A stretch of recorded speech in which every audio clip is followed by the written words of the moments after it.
CCCR, or Centre for Creative and Cultural Research, investigates the ancient, innovative relationship between social culture and creative production. Based in the Faculty of Arts and Design at the University of Canberra, we generate scholarship and artwork in a wide array of humanities, social science, applied and creative disciplines. You are listening to a fresh presentation from the CCCR's Culture and Creativity Seminar Series. To learn more about the Centre's work, please follow the links in the program notes.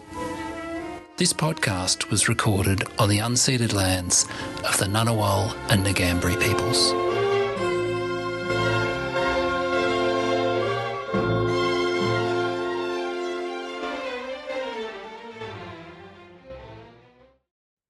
Hi everybody and welcome. My name is Paul McGee. I'm the Director of the Centre for Creative and Cultural Research here at the University of Canberra.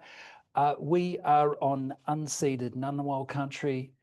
I pay my respects to all elders, past and present, and to all First Nations people here today or online. So today I'm introducing my dear colleague Owen Bullock. Owen's most recent poetry collection is Pancakes for Neptune, with recent work press, published in 2023. This follows 3 previous titles, 5 books of haiku, a bilingual edition of tanka, and a novella. Owen's research interests include arts and health, haikai literature, poetry and process, semiotics and poetry, prose poetry, and collaboration. And his scholarly work has appeared in a wide variety of journals, ranging from Antipodes through to the Journal of Creative Arts Therapies, Qualitative Inquiry, Journal of New Zealand Literature, Social Alternatives, and more. Axon. Owen is Discipline Lead for Creative Writing and Literary Studies here at UC. Please join me in welcoming him. Thanks, Paul. Yuma, I'll just time myself. Dara Nuna, Dara Ngunnawal, Ngunnawal country. And I'd like to greet their elders and storytellers and thank them for preserving country and culture in this place. I'm going to talk today about what I learned on the Outside Studies program. This was a really big deal for me, especially, given the upheaval we were going through here at the end of last year. I applied for this thinking it would be quite life-changing, and it was, but I didn't expect to get this funding with everything that was kind of happening at the end of last year. And I've been writing and studying haiku quite closely for more than 25 years, but I'd never been to Japan. So that was part of this plan and very important to me. I also felt like from the beginning, even planning it, that this wasn't just the completion of a project and a body of research, but also sort of scoping out the next stage of my career, really. It felt like this was for the next 5 years or so.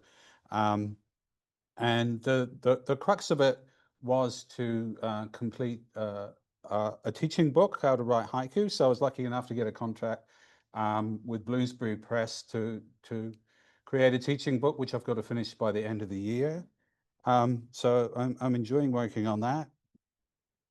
And I learned a lot along the way about culture as well. The first few months I sort of spent planning and reading, researching. I felt that for the book, the examples of haiku and related forms that I chose were going to be really, really important. So I spent a lot of time thinking about that. I also wrote a haiku journal. I often use various kinds of journals as a sort of research tool. And so every morning I would write in my journal, how do I feel about haiku today? And it would sort of lead to various thoughts and reflections that I sort of mined later on. So that was very useful. So I was aiming to get a draft of the book done by the end of the OSP period, which ended in July. So the reason I wanted to go to Japan was to encounter the culture firsthand, of course, and have that experience, but also specifically to find out more about what's called Gendai or progressive haiku, relating to what contemporary Japanese poets are doing now. That's, I sort of felt like I had some grasp of the history, but what are people doing now? I found it a real place of contrast. Everyone I spoke to about Japan beforehand talked about a place of contrast, the hypermodern with the sitting alongside the ancient, and I certainly got a sense of that. But I really like the intelligence behind it, the sense that if something works, we don't get rid of it. You know, so if we can use a pencil, we use a pencil. Someone told me about a whole tradition that was still employing a lot of people, whereby I suppose this is of slightly a less obvious value, but you know, a lot of government papers stamped with stamps, and people are still hand carving stamps from wood, sort of preserving a craft. So very interesting to me to think about that. I thought it was an incredibly well-organized place. And I noticed straight away, as I'm sure anyone who's been to Japan does, you know, you're there for an hour or so in one of the busiest cities in the world, and you realize you haven't seen any litter, not a single cigarette butt or item of litter. And everything also well organized, the trains all running on time, that kind of thing. And I came across this concept of shokunin bunka, roughly meaning an artisan's pride in their work. And that seemed to permeate everything, and it really delighted me as somebody who basically kind of has the attitude in life of trying to do things as if your life depended on it. And I, you know, got a bit of a shock coming back to Australia with the sloppiness, and it felt like over there, whatever you were doing, whether it was making a coffee or a meal, or you know, clearing out the rubbish or organizing a train timetable, you're going to do it as well as you possibly can. And maybe there's something, you know, this is part of the kind of background to why I've always loved the form of haiku so much, and it's really sharp focus, even when talking about slightly less obvious topics, like in this favorite haiku of mine, in the fog, for a friend to come out of the fog, I keep waiting. In the fog, for a friend to come out of the fog, I keep waiting. Or this from a more contemporary American poet, Dragonfly, the Tai Chi master, shifts his stance. Dragonfly, the Tai Chi master, shifts his stance. Oh, I'm not remembering to move these ones. I'm moving them on here. Sorry. A place of contrast. Shokunin bunka was the first sort of cultural concept that was new to me, that I encountered, that really made sense of a lot of things. So I really enjoyed that and kept thinking about it and been thinking about it ever since. Okay.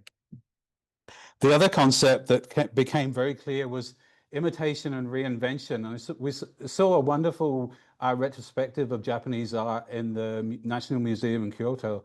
And this was really stressed, especially in relation to things like the history of ceramics around Irita and places like that, and imitation initially of decorative Chinese techniques that were then refined and changed. So imitation and then reinvention. And before I went, I was talking to a guy, I've been learning the saxophone, the guy I got a saxophone from who reconditions instruments. He talked about how he often goes to Japan and visits instrument makers and companies. And basically, there's almost no copyright in Japan. You can't sue someone for copyright. People have been trying to do that with leading instruments for years. And basically, my saxophone is a rip-off of a Selmer Mark VI, but, you know, at a fraction of the price. So, you know, very lucky. But that was very interesting to me, no copyright. But this sense of imitation and reinvention, which is kind of rather at odds with the way we've sort of tended to think of haiku in English language writing as being sort of rather traditional and set. So I had some great meetings with people. I met a guy called Philip Rowland in Tokyo, who was one of the editors of Haiku in English, which is really the most important anthology so far of haiku in English. He's also the editor of a very interesting journal called Noon. And I wanted to talk to him because this was going to inform my chapter about hybridity, which I'll talk more about in my book. So he writes haiku, but also slightly longer forms of poetry that are very haiku influenced. So poems of sort of slightly more than the kind of traditional or common 3 lines, up to about 12 lines. hard to do well with the same kind of focus, but I think he and some of his contributors to his journal often manage that. So it was really interesting to talk to him, and I'm going to catch up again very soon. Part of the deal with going to Japan was having a short fellowship at Kyushu University. So UC has a bit of a relationship there, and they've got this very interesting school of interdisciplinary science and innovation. And they're working on students being able to do a degree by topic across disciplines. So that's really interesting. So your topic might be climate change, and you might study biology and creative writing. So really interesting.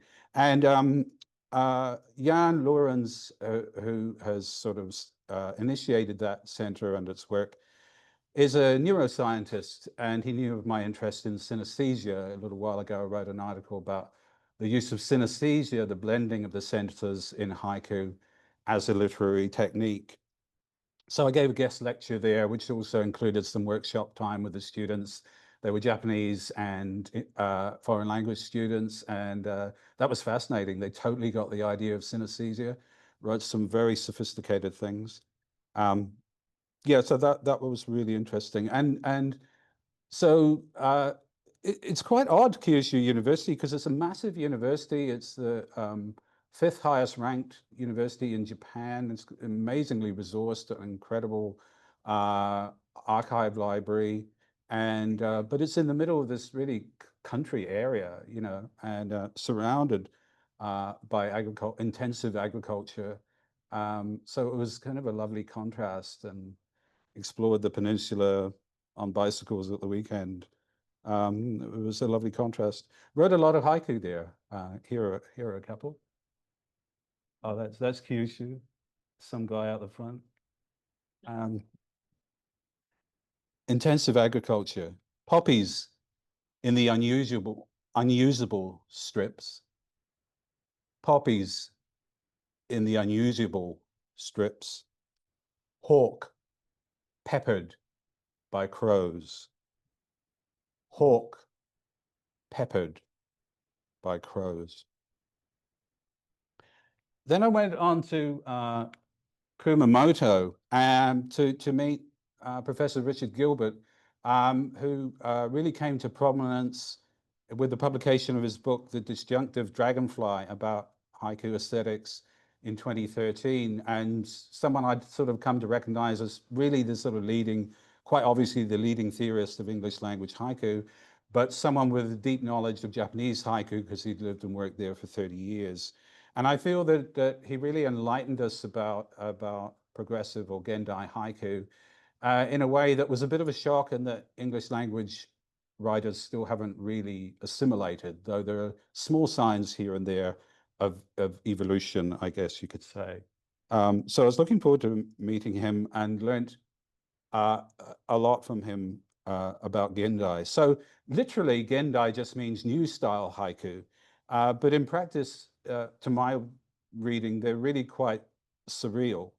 But they move beyond the sort of chassé or sketch from life idea that comes to us basically from the poet Masao Kashiki, and beyond the kachifue birds and flowers haiku, so-called birds and flowers haiku.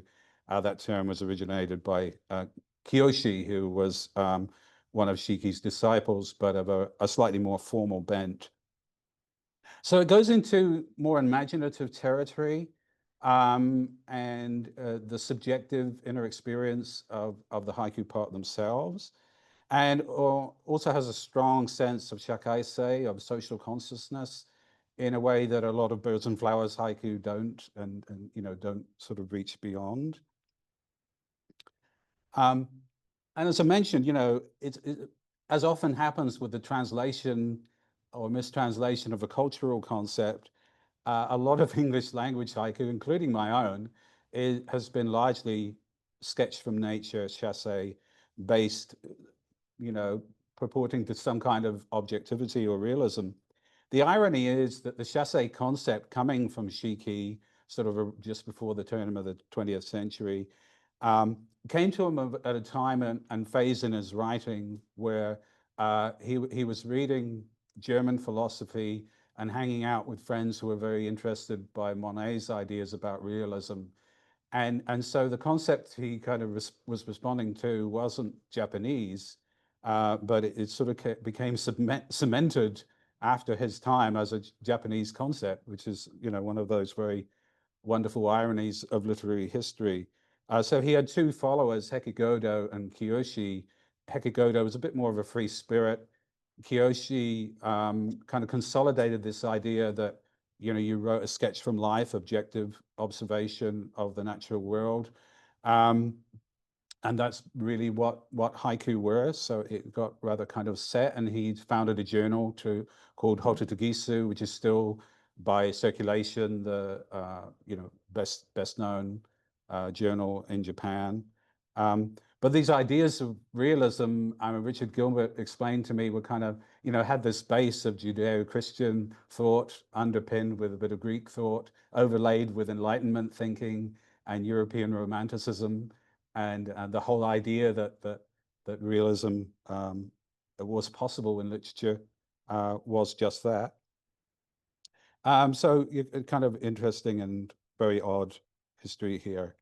And I can't do better than contextualize it with the example that Richard Gilbert gives in his book, Poems of Consciousness, which was published a bit earlier than the disjunctive Dragonfly, but updated around the same time. So he's quoting R.H. Blythe, who was a very famous translator of haiku, and also had ideas about objective realism and birds and flowers haiku, and his interpretations and translations, you know, became quite defining and steered the direction, particularly of a North American haiku for many years. So writing in 1952, he says, "This is a model for all haiku.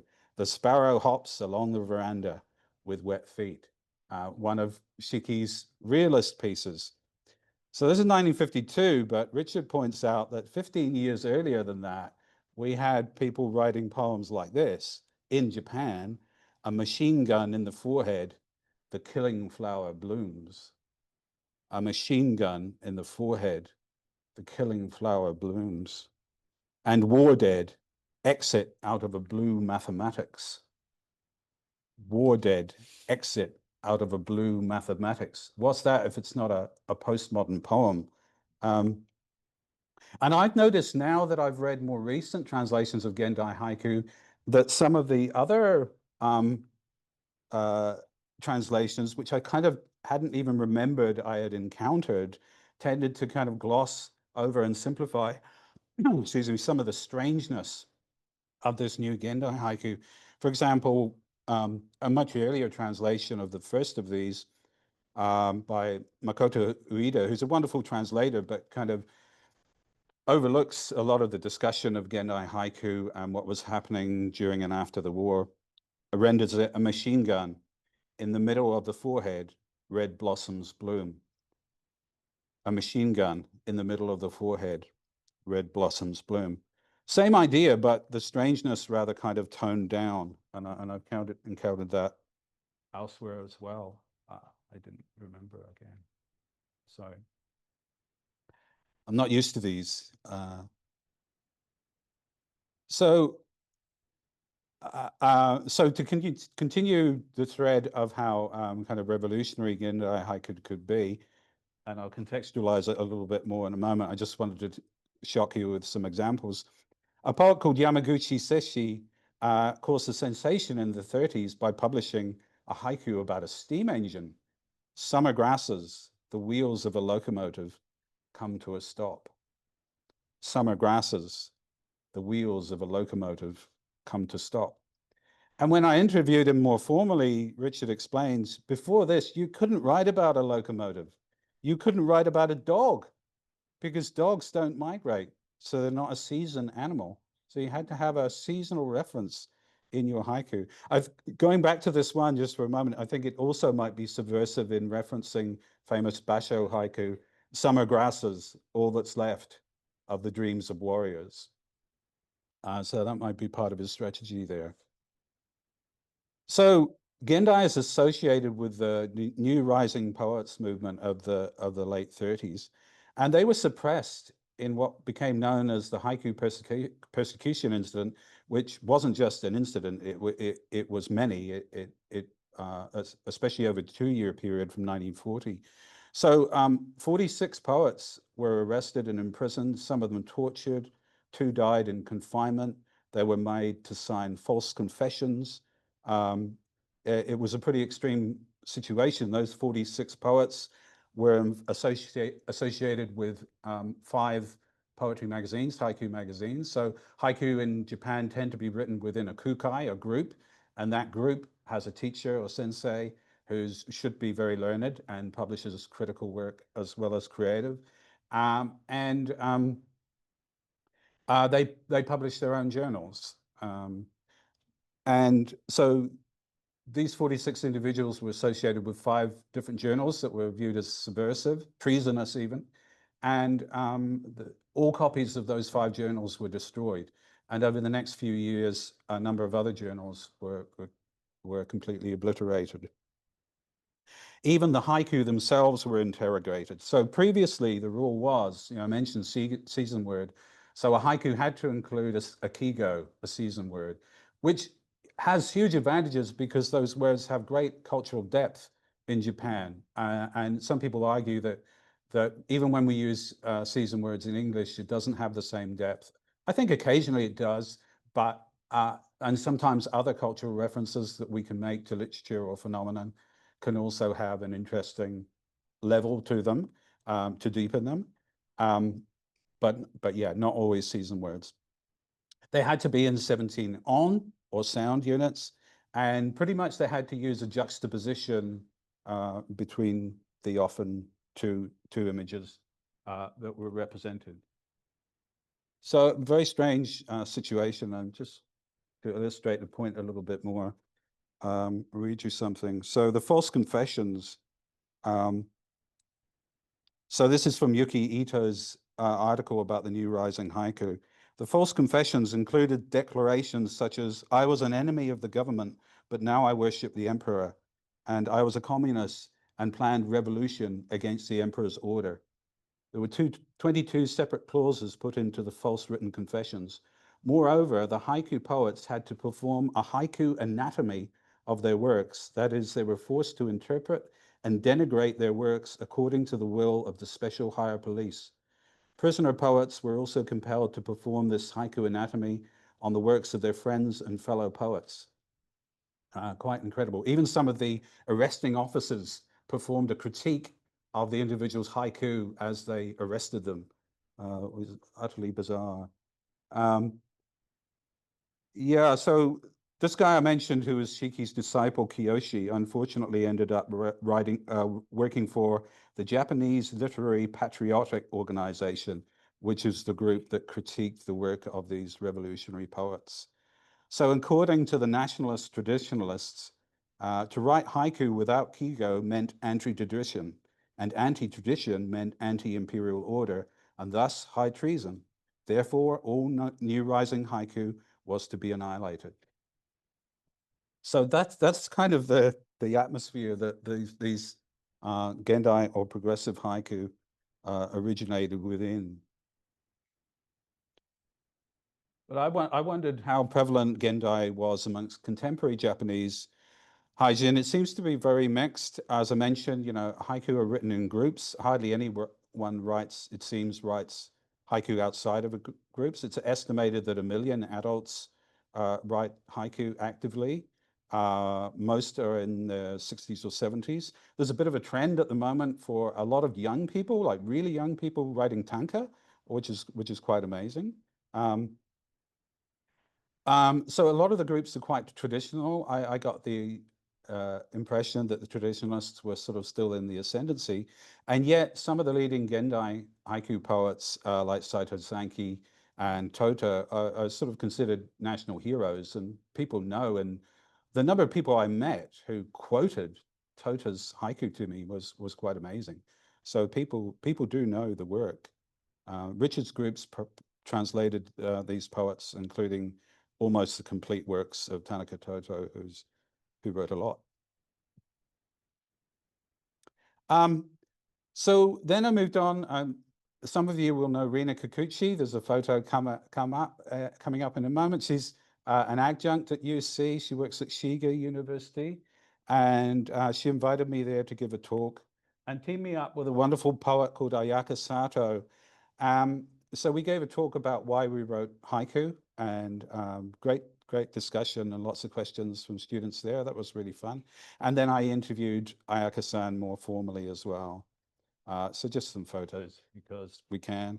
That's Ayaka-san and Rina, and going over the second part of the interview later on. Here's one of Ayaka Sato's haiku. Summer butterfly, its eyes open to a self-portrait. Summer butterfly, its eyes open to a self-portrait. Very open writing and translation. Of course, the translators suggest that the eyes in question could be the eye spots of the butterfly. That makes sense. Do they form a kind of self-portrait? Maybe. But the very relaxed phrasing allows a few interpretations, because it could be that the butterfly's eyes are open and see its own self-portrait, and that the butterfly is open to the idea of creating a self-portrait. So in a way, you're sort of, as a reader, deciding what's happened when, and has it already happened? Yeah, very skillful translation, I think. Does use a kigo. Some of her poems don't use kigos. Some of them are not in 17 on. Here's another one I like, much more Gendai. Penciled eyebrow, muddled as my mother tongue, magnolia blossoms. Penciled eyebrow, muddled as my mother tongue, magnolia blossoms. And there's quite a writer-centric tradition in Japan, which I'll explain a bit. And Ayaka commented, we can't see our own eyebrows, and we aren't always aware of or don't recognize the implications of our mother tongue. Maybe the magnolia doesn't either. So it's kind of really sort of representing the inner subjective world of the Haijen in a way that I think the Gendai poets, the new rising poets, aimed to do. They wanted to delve into that subjectivity which had been ignored before. Here's another one. Munching an oyster, it is like a room with no windows. Munching an oyster, it is like a room with no windows. So for Ayaka-san, oyster is a complex taste, and she's going to struggle to explain it. So the idea of trying to explain something or describe something is really at the center of the poem. She doesn't like a room with no windows, and it doesn't feel great. It doesn't feel hopeful, just as she doesn't really hope to be able to explain or describe what an oyster tastes like. So writer-centric work. I'd never really contemplated this, though I observed it in some kind of essays. It pertains to haiku and to academic writing, maybe writing per se. So in haiku, looking at that inner subjective world, that's sort of considered okay. And I heard too about academic articles in Japanese, and I'd recently critiqued one in reviewing a certain book of essays, not understanding this cultural difference. So you know how, like, in our essays, we'll mount an argument, we'll try and look at the other side of it, we'll come to a conclusion, hopefully sort of summarizing our findings on the investigation. There's a different model in the sort of writing-centric essay in Japan, which is, yes, you set up an argument, you describe it, then you take the complete opposite stance and try and oppose it. And then the third section, and that's the only kind of conclusion you get, no conclusion beyond that, you can just bounce in any direction off that, responding to its themes or content, including a selection of creative works. So that the third section could be a group of haiku, for example. You don't have to explain your tangent, and it might be very, very difficult to explain where you're going with it. So part one, part two, just opposing each other. Part three is like just totally left field. And you might think, what's that? And I had that experience reading one of these essays. So like, yeah, early on, I'm totally on board. At the end, I just don't know what's happening, you know? So That was interesting. So I think Gendai has quite a lot of this sort of writer-centricness going on. And looking back to the oyster piece, I mean, I've been trying to sort of flex my muscles and write in a different way myself, including the kind of Gendai mode. So responding to munching an oyster, I wrote recently, listening to Beethoven, carving heart into a pear. Listening to Beethoven, carving heart into a pear. Just trying to imaginatively represent what listening to Beethoven, which I find to be a totally mind-blowing experience, especially if Paavo Jarvi is conducting the orchestra, you know, how do I talk about that? I can't seem to be able to do that in ordinary language.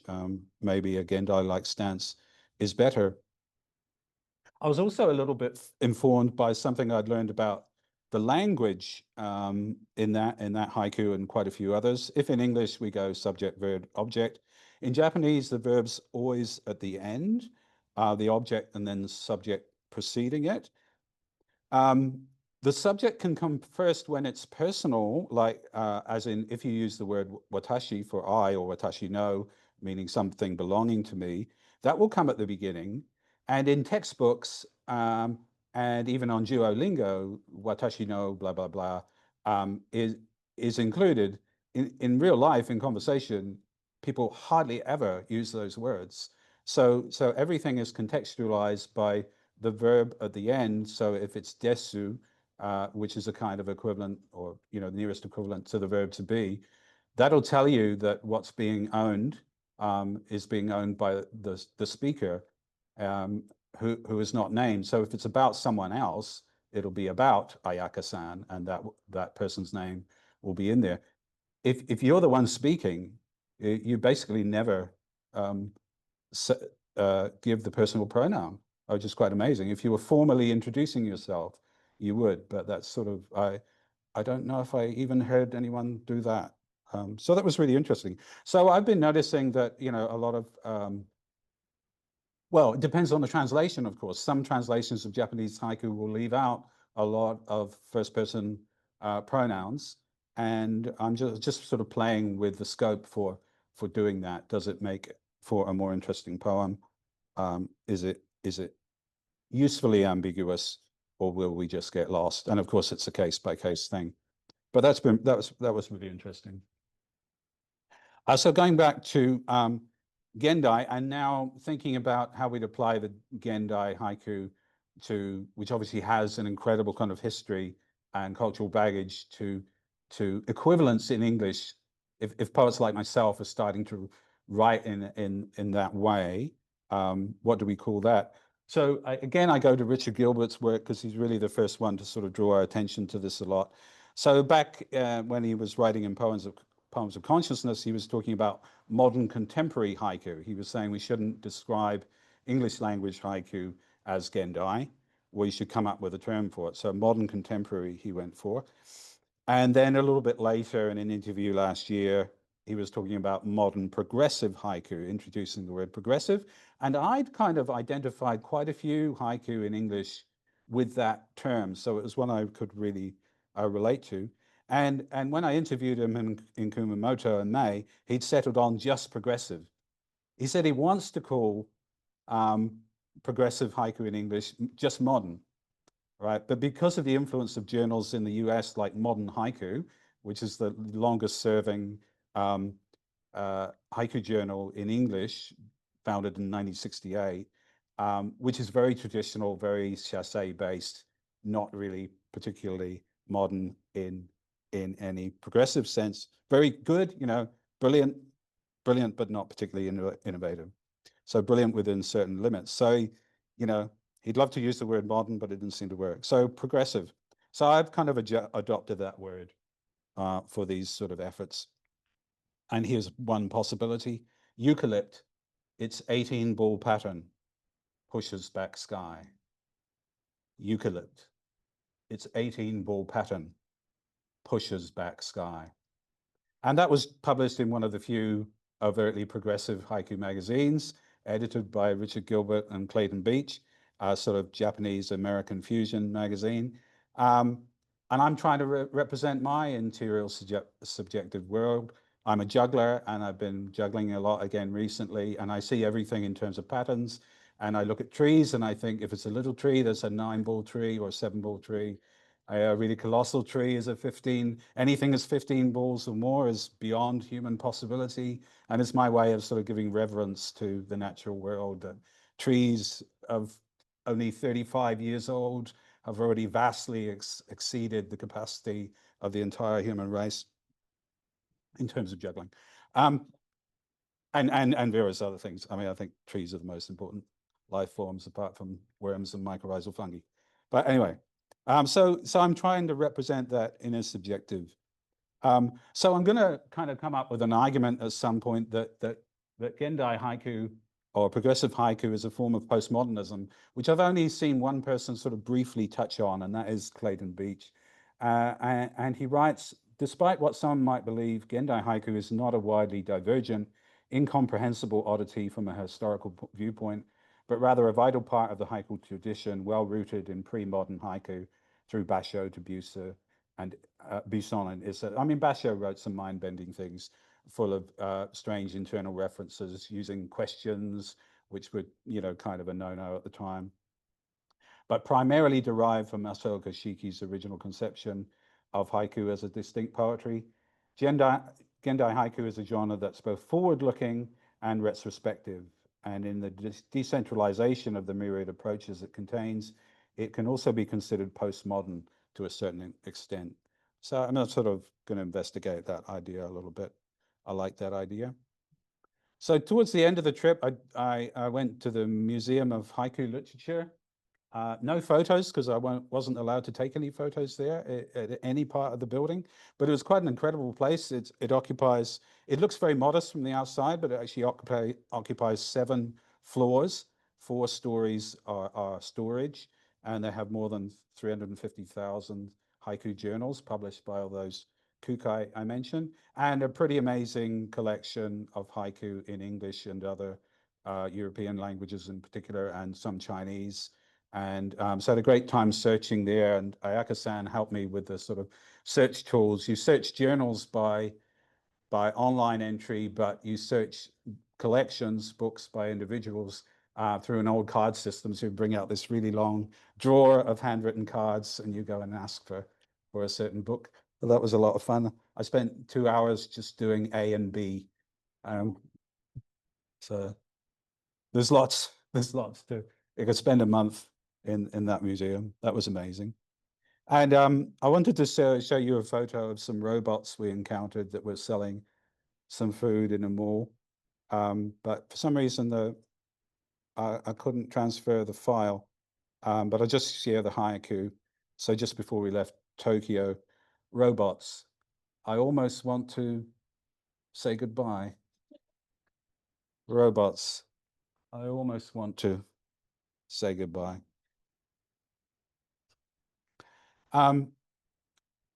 This was the most important thing I learned. The cultural phenomenon of thoughtfulness in Japan, I found totally mind-blowing. I mean, it's more than just politeness. People deeply want to help you, and you see people helping each other all the time in profound ways. And when that isn't on the cards, they totally leave you alone. Like no one's ever trying to sell you anything. It's quite amazing. And I found the thoughtfulness of people absolutely profound, and that was actually the biggest thing I learned. And I'm interested in the idea of mindfulness anyway, and it felt like the whole experience was one month-long exercise in mindfulness, more than finding out about haiku or even these other cultural concepts, which are really fascinating. And I have been for a couple of years writing an article about the link between haiku and mindfulness. So some of the best definitions of mindfulness from people like John Kabat-Zinn, who popularized mindfulness for a Western or non-religious audience, taking many ideas from Buddhism, but making it very accessible. His definitions of mindfulness accord very closely with some of my understandings of haiku. So I'm going to pursue that. And the bowing, I thought the bowing was wonderful. I was just bowing to everybody. And to me, it just seemed like if you made eye contact with someone, you bow. So when I came back to Australia, I found it really hard not to bow with, you know, I did once, and like just somebody I made eye contact with on the tram, and they looked at me very strange, of course. But it's amazing. Even out in the country in Itoshima, going for those bike rides around the peninsula, you know, a group of school kids coming home from school on the laneway on the other side, they're riding their bikes, and they're all bowing. Yeah, it was quite amazing. There are other concepts I love. I'll race through these a little bit. A concept I came across called Kotodama Shinko, the miraculous or sacred power of language, which was an idea sort of focused on, I guess, by Hoshinaga Fumio. And so I'm sort of thinking about that in comparison with my mentor, Martin Lucas's theory of haiku as poetic spell. He thought we shouldn't use even the word haiku for what we call haiku in English, that it wasn't haiku, but we don't have a better name for it. But one of his phrases was poetic spell. He was the first person to do a creative PhD on haiku and talked about it there and in a well-known book called Stepping Stones, A Way into Haiku. So that's a concept that intrigues me quite a lot and is also a very non-literalist kind of attitude within haiku to explore. Another literary concept, a more pragmatic one, is discussion of katakoto, or the fragment. And you know, I'm thinking about the fact that the fragment is such a sort of celebrated aspect of postmodernism, and a common structure for haiku is the fragment and phrase. You know, you encounter one fragment, summer grasses, then a phrase, all that's left of the dreams of warriors, often broken with enjambment for a bit of emphasis on something. So fragment and phrase theory sort of pervades haiku. It's what probably 85% of haiku are made up of. But should we have juxtaposition, or as Richard Gilbert says, disjunction? So the link between the two contrasting images, the wider you make them, stretching the reader's imagination, maybe the more impact you're going to have. How much disjunction can you get into these few lines? Then luckily at the end, I had this a lovely week of writing at the end of near the end of the OSP time, about a month after we'd come back from Japan. At the Buranga Writers Center in Wagga Wagga. That was very cool. So I was really working on the book there, drafting the chapters. I had to give a public reading. That was a lot of fun. And I did a workshop for the Buranga Writers Group, which has been meeting for 30 years in the same building, this lovely old, very cold. I don't feel the cold, but I was freezing. It got the sun for about 1 hour a day. Yeah, so we were pretty rugged up. Did quite a lot of creative work there as well, but I really felt like I started to get on top of the book in terms of organizing what was going where. So I've got 12 chapters. The first 4 are about various aspects of haiku. Then I look at the related forms, tanka, haibun. Haibun is prose and haiku. Then I look at renga, or linked writing, haiga, which is haiku with a visual image. Then various attitudes to editing, progressive haiku, and exploring ideas like social consciousness and what degree of cultural depth we can get into an English language haiku. There's a whole chapter on mindfulness, but also exploring the way we treat time in a haiku. You know, haiku is sort of, again, it's a traditional idea that it's about a moment in time, and again, most haiku are, but you can sometimes treat a larger amount of time. And exploring a little bit more my interest in synesthesia. Ending with a chapter on hybridity. So I've always, well, for a long time, I've taken the haibun, prose, descriptive prose and haiku. They started off as travel stories, really, Basho's origination. Describe your travels, and every now and again punctuate it with haiku, detailing a particular event. So it's a implicitly hybrid form, very interesting. A lot of people are writing in hybrid forms these days, and I'm experimenting with that a lot. And when I sent in the book proposal, the reviewers seemed quite excited about the hybridity issue as a way of opening out at the end. You know, where can we go with all this stuff we've learned about haiku and haibun? What else can we do? So hybrid forms, pretty cool. So lots of other things I've been doing. So working on that haiku and mindfulness thing. So I'm going to talk about outcomes now to please Julian. So I've been working on the haiku and mindfulness stuff. I've almost got an article finished about the exceptionally wonderful line breaks of the translator Lucian Strick. Working on articles based on those interviews. I managed to finish an article and submit it that I've been working on for 7 years about Karen Florence's collaborations. That was a relief. I'm giving a conference presentation about this kind of stuff at AAWP at the end of the year. I wrote about 24 pages of creative work in Japan, and I've published some haiku and related forms in various journals internationally. It's a very international scene, haiku. Published, oh yeah, and a couple of prizes in haiku venues. Robert Space Award, that's in the States. World Haiku Review is kind of an international journal. New Zealand one is very international. It's pretty cool. Some poems in journals in Australia. The very last day of my OSP officially, the 20th of July, I had a lovely chat on ABC with Kim Hun, so that was fun. And he'd asked me to talk about how I use haiku in the arts program with defense personnel, so we talked about that. I've developed a couple of new lectures on tanka and progressive haiku for the Poetry and the Imagination unit. I'm going to be collaborating with Jan Lorenz on an extended haibun. And Paul and Jan and some colleagues at University of Ghent are also planning a conference in Kyushu in September next year with a journal issue and an edited book. And I'm very happily, I didn't want to leave Japan, and I wanted to go back as soon as I could.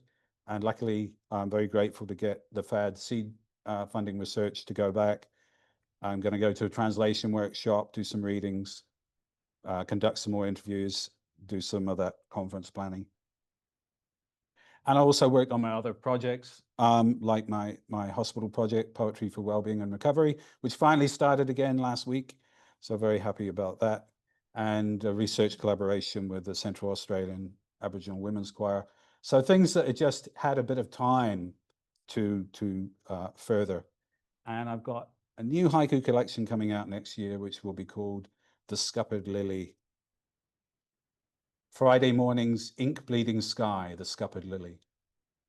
Friday mornings, ink bleeding sky, the scuppered lily. Slightly progressive, maybe. So yeah, any feedback?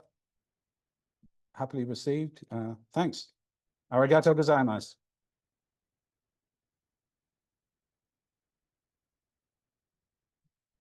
Okay, thank you, Owen. We've got time for some comments and questions now. I'm going to pass over to Jen.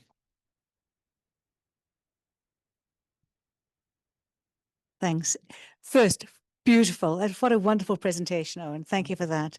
Now, I was so taken by that, that rather horrific 1930s abuse of poets and poetry, but also impressed by how important literature seemed to be then. And I do remember growing up in South Africa, people's houses were raided by the secret police. One of the things they were looking for were books by people with Russian names. So if you had Chekhov and Dostoevsky on your library, you were going to be arrested and your library's going to be taken. Yeah. And Mianjin, I just got a ping on my phone, on my watch while you were talking to say Mianjin's closing. So I know 85 years of Mianjin, not enough money. So I'm interested in this, the formal frontal attack on literature that you discussed and we've seen elsewhere, the sideways one of taking away financial capacity, and yet how literature, poetry, I'm thinking in particular, it's like water. It seems to find its level And it seems to me that haiku has done that in Japan in many ways. I'm wondering how we can transfer that. If you've got any ideas about what we do in a culture, in Australian culture, where literature and creative and cultural material generally is being scuppered in favour not of beautiful flowers, but of robots, which I do like. Yeah, interesting. Yeah, it almost feels like a truth will out kind of thing, doesn't it? Like the truth is coming out now about Gendai, and translations like the one I mentioned. I'm noticing that they gloss over the strangeness, they gloss over the discussion of Gendai, they gloss over the arrests of the new haiku poets. I guess it's the sort of speaking out thing, but maybe also celebrating diversity at the time. You know, like I think, like especially as teachers, like we need to be hunting out grassroots material all the time. Like I sometimes feel about certain areas of literature, because I'm expected to have a certain knowledge of the background of literature to teach creative writing. And in some areas I do, but in some areas it's very patchy. But I'm always more interested in what's happening at the grassroots level. So I guess sort of maintaining that effort to recognize and celebrate what's being written now by diverse communities. I mean, I select things very much in terms of diversity. And when I mentioned at the beginning about you know, selecting the examples that I'm going to discuss, what I think are exemplars of writing, you know, I think that's got to be incredibly diverse in terms of communities and cultures and publishing outlets. You know, I mean, I feel like that's a contribution I can make, is to recognize and try and notice what's happening at the grassroots so that it isn't missed, because it's sort of in all the silences that, you know, things can get gradually more and more written out. Glenn. Hi, Owen, that was amazing. Very elegant, I thought. You had a very elegant Thank you. presentation. Okay, so help me out here with a technical word. I don't know if this exists, but it got me thinking about how we respond to poetry. You talked about enjambment.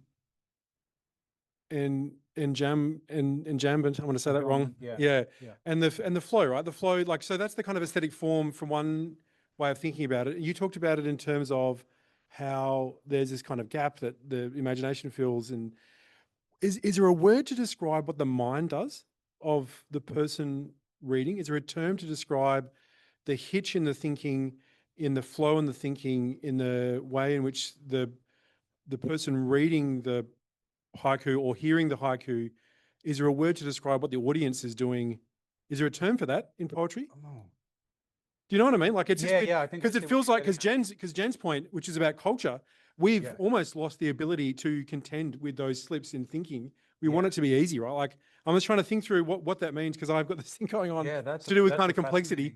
Thing, and maybe a lexicon we're sort of a bit lacking in. I mean, you have technical things from linguistics like subvocalization, but in terms of like actual reactions, I don't know. But the first thing again that comes to mind, just because he's been a leader in this sort of area, is Richard Gilbert in one of his books tries to articulate a name.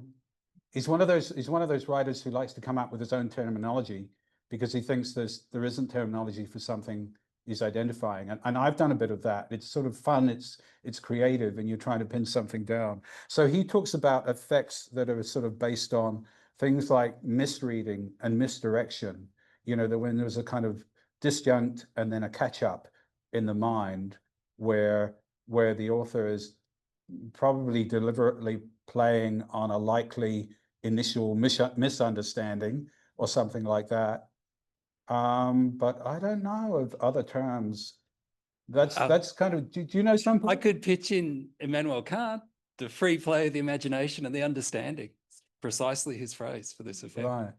Yeah. But Gestalt thinking, making that jump. Yes. Yeah. Because I think in Kant's version, it's about kind of when it's a visual impression, it's about having an initial gestalt, but finding it somehow unsatisfying, not quite grasping it. So you look again, and you look again, and you keep looking. Yeah, and that'd be his theory of beauty. Yeah. But I love the question, Glenn. If I get time, I'll work on it. And I'll go back to some of Richard's. The trouble with some of Richard's terminology is that they're kind of very clunky and wordy. And It's awkward, right? yeah, it's really hard to describe.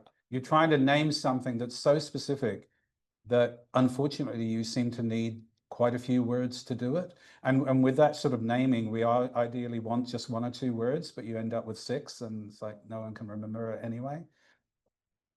Yeah. Owen, I want to just reflect on those 46 who were imprisoned and brutalized as well. And it made me think, as a bit of a tangent, that one of the key aspects of political discourse, particularly demagogic figures, is that they talk in very brief, resonant phrases. And there's something about the haiku that it is such a short and obviously resonant kind of phrasing that in some ways it does it. I don't know, there's some connection between those types of power is what I'm trying to get. Yeah. I mean, fear of that speaking. And also, you know, Japanese people loving their haiku do, like I said, do know them, can quote them to you. And yeah, I think they were afraid of that power. And one of those new rising poets, Saiko Sankey, he was part of a group and served in the war. And just after the war, they kind of got together and said, you know, what are we going to do now? Like, there's all this sort of ridiculous nationalistic imperialist stuff, but we've just lived through the atom bomb. Everything is kind of senseless. Do we have to stop writing haiku now? Is it completely pointless? Or can we view it with something new? And that's where the idea of shakaisei sort of came into fruition, of writing with a greater sense of social consciousness. Like, either we've got to make a change or we just give up. But they made a change. Like the best form of slogan possible, the Dharma of slogans. Nick. Oh. Thank you very much, is what I'm trying to say badly. A couple of things, a couple of simple questions. You mentioned the 17 on, yeah, which or sound units. yeah. I was counting some of the haiku that you were calling, and I got to about 14 or 15 syllables. That's right. Can you?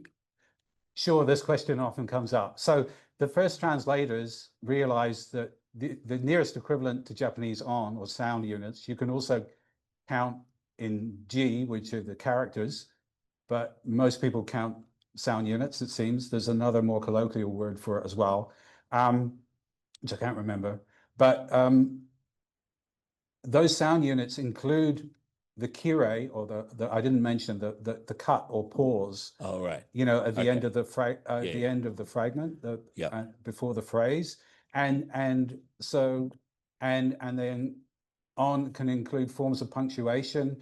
There are words like kire and ya and kana, which are markers of the pause and contribute a little bit to meaning. They had almost like a meta function, but there's no equivalent in English. So if you write a haiku in 17 syllables, it's a lot longer than a haiku in 17 on. And so researchers and practitioners have generally found that a more appropriate match is about 10 to 14 syllables in English. And I find that when I'm teaching like a large selection of haiku to a group, I always average them out, and it nearly always comes to 12 syllables. I mean, I've written haiku that are 8 syllables. You know, there's a famous single syllable haiku. Yeah, so that just following the first translations, that became a sort of convention. So did the 3-line thing. You know, I didn't mention also that haiku in Japanese are written in one vertical line. So a lot of people now in English are writing a haiku. Oh, I had one there, the poppies one was in a single horizontal line. So maybe that aesthetically is a better match to the original Japanese counterpart. Not that that is necessarily an issue, but that's one way to go. If you put the whole thing on one line, you get a different effect. Theorist and brilliant poet called Jim Cason's written a lot about the one-liner and a dynamic he calls speed rush, where reading it all very quickly, like his famous poem, Gunshot the Length of the Lake. Gunshot the Length of the Lake. It has a different effect to if you lay it out in 3 lines. You get speed rush. You're not quite sure where the pause is, so you create extra pauses. There's multi-stop ways of reading it. Yeah, so, and another example I like to give is like Tokyo, 4 on, Tokyo, 3 syllables. My name, Owen Bullock, 4 syllables. In Japanese, O-U-E-N, Bu-ro-ku-ku. 9 on to say my 4-syllable name. So, yeah, they're not the same. They're not the same. Just a rough equivalent. Can I have a? Always get that question. Yeah. I'm But just it's a going to. good- There was another thing that I'd like to ask you. Yeah. Relating to Paul's question, actually, about the 46. Now, I'm interested in the danger that the establishment, the authoritarian establishment, saw in the words. That seems to me, you know, we've seen countless examples of things like degenerative art and that sort of authoritarian response. But clearly, they were afraid of the words, I think.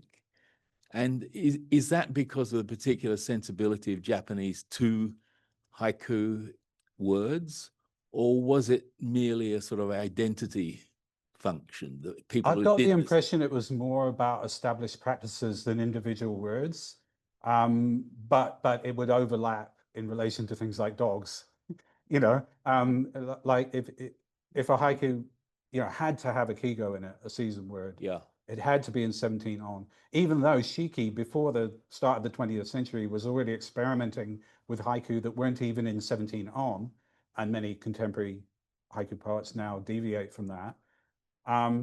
So, and it pretty much had to have that juxtaposition of 2 images. So I think it was more about rules and tradition, and you're going to do it that way. I mean, in a corresponding way, I've noticed, which I'm sure some people in the room I know are very familiar with it, through association with Rina Kikuchi's translations of contemporary long-form poetry by women. A lot of that stuff is really surreal, outspoken, deliberately talking about taboo subjects. So I guess Gendai tradition sort of raised the possibility that we could have a haiku about dogs. You know, 50 years later, you could have a poem about someone contemplating suicide, or about sex, Sure. or things that had previously been forbidden. So there's a kind of overlap with that. It's just sort of generic suppressive thinking, I think, Yeah. more than the individual words. But obviously, words have power, and people remember. Sure. Thank you. Yeah, interesting. Any further comments or questions? Okay, well, thank you, Owen. That was beautiful. Thanks a lot. Very interesting question.